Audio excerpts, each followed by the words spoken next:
I know, this place looks pretty rough around the edges. Well, not many tourists go there, they're lost.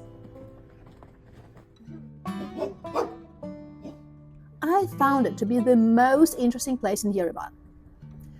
Truth be told, I fell in love with it. It has a special ambiance that the polished part of the city actually lacks, well, in my humble opinion.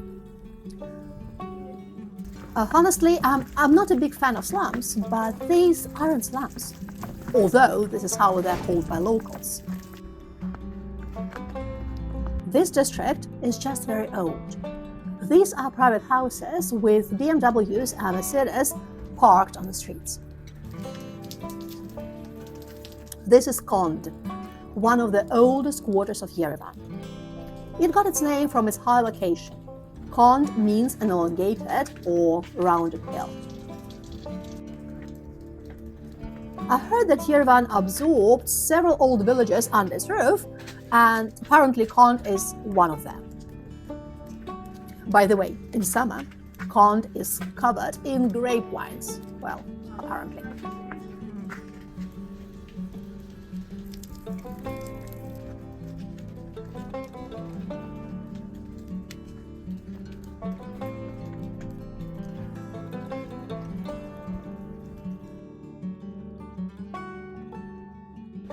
Also, check out this local bar.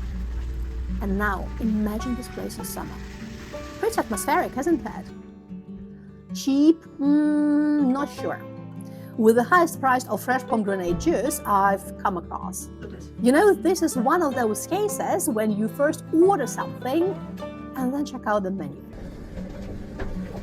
But this place is rather unique, so I believe the money was well spent.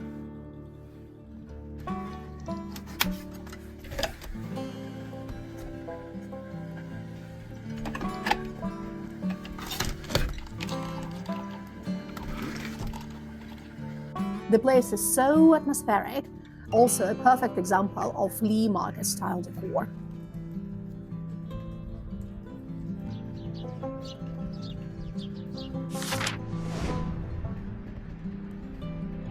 Nearby is the Persian Blue Mosque.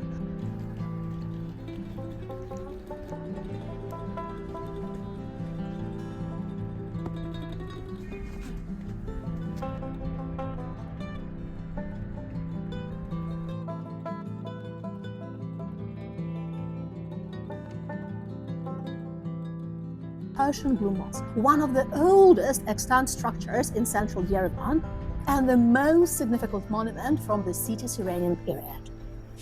And speaking of St. Gregory, the Illuminator Cathedral, actually the largest cathedral of the Armenian Apostolic Church, did you know that Yerevan is the 14th capital city in the history of Armenia, and that is actually older, and listen carefully now, than Rome by 29 years. Ouch.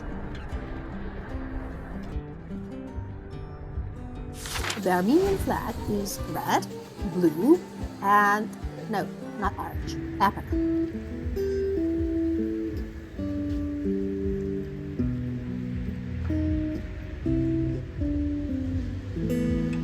In the official description, this color means the creative talent and hard-working nature of the people, though many also see it as a symbol of the fertile land.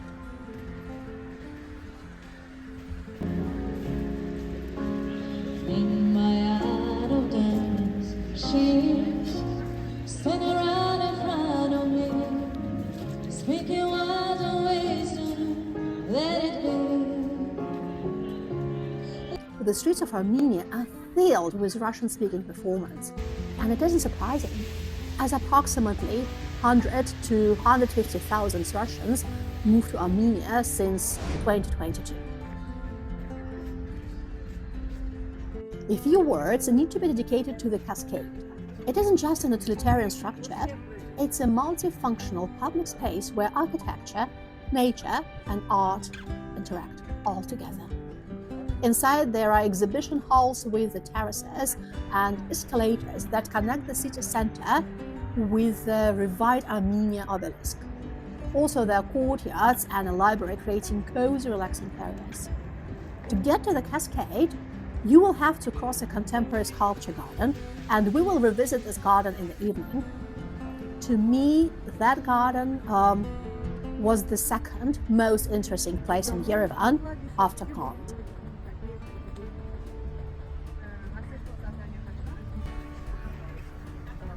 Now, while strolling the streets of evening Yerevan, starting with the Republic Square, let me introduce you to a few curious facts about Yerevan and Armenia. The first one we have already discussed.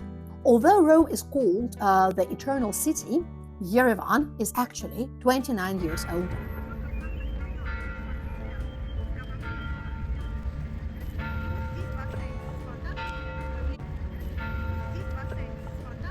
Then, Yerevan is called the Pink City. Well, you can't see it in this video, but it's definitely true. Most of the city's central architecture is built from tuff, a volcanic rock native to the Armenian highlands, coming in various shades of pink and actually many other colors. Now, in Armenia, chess isn't just a hobby. It's part of the national curriculum. All children from 7 to 9 years old have mandatory chess classes. This explains why the country has one of the highest number of chess grandmasters per capita in the world.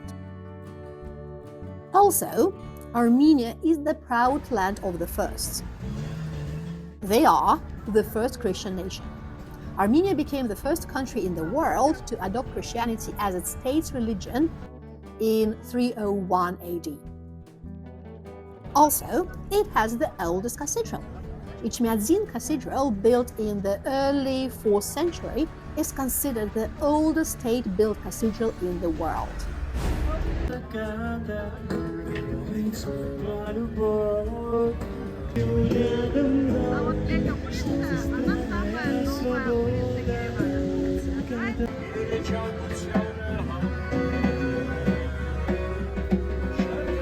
It has the oldest winery.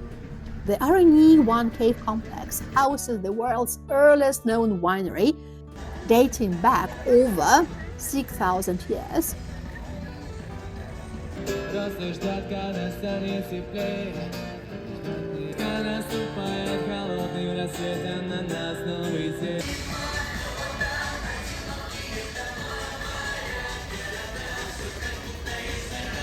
And also, it has the oldest leather shoe, a perfectly preserved leather shoe, roughly 5.5 thousand years old, actually older than Stonehenge and the pyramids of Giza, and it was discovered in an unassuming Armenian cave. Also, there is free water everywhere. The city, and pretty much every religious building, is famous for its small stone fountains that provide clean, cold, drinkable spring water for free. While some are turned off in winter, many flow year-round. Another thing, more Armenians live outside Armenia.